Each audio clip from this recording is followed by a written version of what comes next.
Song of Mornius, Chapter 43. Filrina sighed, relieved to hear it when Tarek ordered them all to try to sleep. Sinking back against the tunnel's hard granite wall, she watched as the two guards worked to clear the tunnel, dragging the Vealerman Silva had slew down the shaft as far as they could. She watched Roth drink deeply with Vurgen's help holding the Dyrrodil's stomach. Everyone else in Tarek's group she understood. Morant Vurgen was a friend to Tarek's father and a former enforcer of law from Kitterin. She knew Daravan Silva as the guard assigned to Tarek, hired by Tarek's father. Dren Avram had by choice assumed that role for Galen Laval. But Kavin Roth? Would he really try to harm her if she finally went to sleep? She frowned to herself, remembering his words. What had happened to make him so loyal, so fiercely devoted to Tarek? Vurgen stepped beside her and extended a metal cup. She held it while he poured, grateful for the splashing water rinsing the grime from her hands. Smiling up at the captain, she nodded her thanks, then slowly drank the little cup dry. "Good," he said. Again he poured, again soaking her hand and wrist as he fought to maneuver the unwieldy bag. This time she sipped more slowly, closing her eyes. Almost she could feel the cool life rushing through her, reviving her fluid-deprived cells. Smiling, she sank back as Tarek and Galen did, stretching out her other leg as she rested against the wall. "Lieutenant Roth is a devoted friend," she heard herself say, almost without thinking. "How did you two meet, Commander?" Tarek glanced up, then sideways at the pale and shaky younger man. For a moment he paused as he drank from Vurgen's bag. He filled his hands with the water, splashed it on his face, and then rubbed himself dry with the clean corner of the rag he held. With a sigh, he picked up the ancient weapon again and returned to cleaning its blade.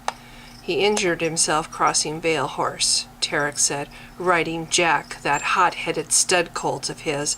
"Jack threw him." "I was being chased," said Roth from across the floor.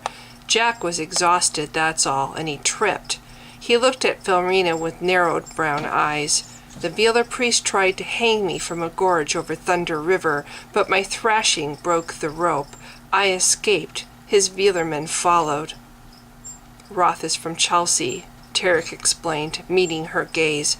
"He was away when your army brutalized that city." "Yes, away!" Roth growled the words. His upper lip curled as he glared at the bloodstains on his torn shirt. "But then I came home. Your priest had my mother and sister hanging from a tree by their feet, their bodies gutted like deer, partially eaten." "Roth," Tarek admonished softly. "Stop it. She doesn't need to know everything." "Why the hell not?" Roth glared at the floor with its splotches of blood. "I know everything about her. I know what she did to Cameron, what she did to my family and home. She destroyed Chelsea. Kitterin, too. I can't believe you're letting it go." Filrina frowned at Vurgen's hand before her face, at the generous slice of dried Dyrrodil he offered. Trembling, she thrust at his arm to push it away. Then his other hand seized her wrist, gripped her fingers. She stared helpless as he pried back her thumb, then curled her fingers around the meat. "This again?" Angry now, Tarek bit at his words. His hazel eyes glowered at the younger man. "First, this sword jumps in my hand, gets a mind of its own." He glanced up for a moment, searching the air for Argus. "Now this?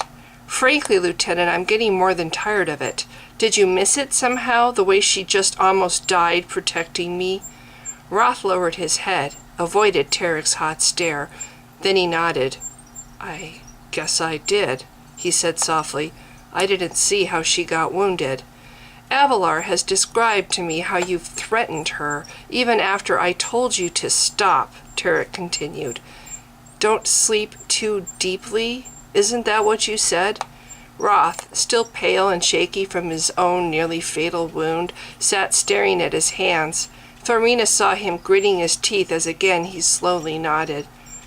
"He has every right to be angry," Filrina heard herself say. "I knew what was happening to Chelsea, to Kitterin. I didn't do it myself the way he says, but I created the things that did. I'm the one who wielded the blazing stone. I was Malian's chosen. I made the Veelermen. I turned living people into monsters. She lowered her head. Everyone in the tunnel was staring at her. Into slaves, she finished softly, feeling the weight of the giant's gaze above her head. Would you? Galen was looking at her closely through his exhaustion, or maybe it was Holram staring through his eyes. She couldn't tell. Be able to focus another staff? He asked, besides the blazing stone. Tarek jerked up his head and turned away from her to stare at him. What are you getting at, Galen? I'm so sick. Galen stared at the floor with a look Filrina knew all too well. I barely do anything, and look how it leaves me. What if I die and Holram's still here? Who will help him focus then? Who will help him fight? Fight? Filrina stared over the torchlight at the fragile young man. What do you mean? Is that your plan? To let the warders go at each other? That would bring down this entire mountain. If it breaks, guess where they'll go? Straight into the sky, and that would kill us all, Tarek finished. He sank back. 2 dragons, said Filrina. What we see of them here isn't what they are, Commander. They would fill up the sky. If I die, Galen continued, Holram will need someone. He can't do it with just the staff. Someone who isn't me, Filrina said bitterly. I'm not of pure heart. I am. You think I am?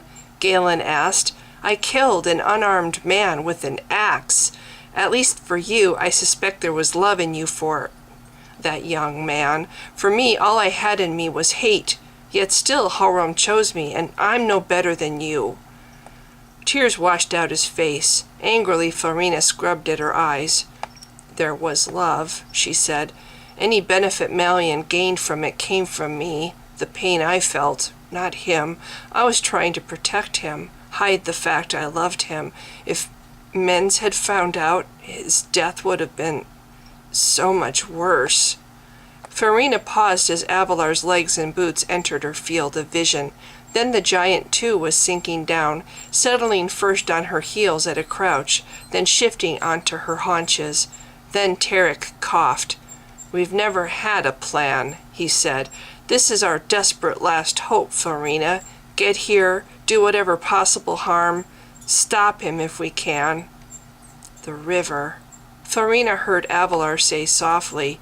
Deliberately the giant spread her hands flat over her knees and stared at them. Then softly she recited to herself. Young heart so brave, singer with his song, across the land to journey far long. Child bear all things, so possible be. To Thalus fly, white wings to the sea. Across the waves, lone sail shall go. To the pits, back to the pain. Breaking last the unbroken chain. Stars above and fire below. Follow now where singers go. To the darkness, new and old. At once and never now foretold. Your freedom to freedom goes which day? The blackstone, the river, wends the way. That is the song, Avalar said, looking deliberately at Galen, and then Tarek. The black sword sang to me when I was yet a child, and I will never forget. I must believe we will find this way. Somehow the river will show us. She lifted her hands, rubbed at her face. Somehow. Her voice trailed off. Filrina kept her gaze on Galen's face. Blackstone, she whispered over the crackle of the dying torch. The song mentions the Blackstones. She yawned all at once and paused to stretch her arms. Get some sleep, Tarek told them all softly. I'll keep watch. It's not the best place to stop when they know we're here, but I don't see we have much of a choice. Lieutenant Roth, there won't be a third time. You leave Filrina Vlyn alone. Roth, sprawling on his back now on the cold, uneven stone, was nodding his head when Filrina looked toward him. I didn't know she'd try to defend you," the young man murmured groggily, his words slurred as he fought against sleep. "That changes a lot," he said. Tarek nodded. Lifting his head, he smiled toward Filrina. "Yes, I think it does," he agreed softly. A flash of green jerked at Filrina's attention. Argus, his face scowling fiercely, lowered himself before Tarek, his ghost shine replacing the fading light of the torch. With dignity, the ghost turned slowly in the air, glowering at Filrina, then Galen, then Roth, then the giant. Filrina shivered as his gaze slapped her face. He continued to turn, staring at the guards, then Björgen, and finally Tarek. "Something to say?" Tarek growled. "Malion's here," Argus said through clenched teeth. "Like a winged worm he skulks, weaving through the throats of these tunnels. He's in the stone behind your backs. Already he has his jaws fixed on you. The stone itself can become his arms, reaching out and throttling you in your sleep. I would not take rest, not if I were you." Avalar rolled to her heels. She jerked her arms free from between her knees and at once attacked the pack beside her, pulling out one by one the pieces of her armor. Slowly the knight lowered himself to Tarek's level, kept his furious gaze on Tarek's face. "Panic will only get you killed," he chided the giant. "Malion's here. You already knew that. My purpose is not to warn you, but to clarify what you face. This has nothing to do with Filrina Vlyn. His link with her is severed. He doesn't want her anymore." Argus shook his head. "You're used to Halram. Malion is different. Within these tunnels he can do what he pleases, take on whatever form he pleases. The stone of this mountain is dead, destroyed by his magic. Now it shields him. Within these walls he can do anything." "Tarek Florn, my time on this plane grows short. You brought my sword as I bid. Now prepare to throw it away, for you must. The time is coming.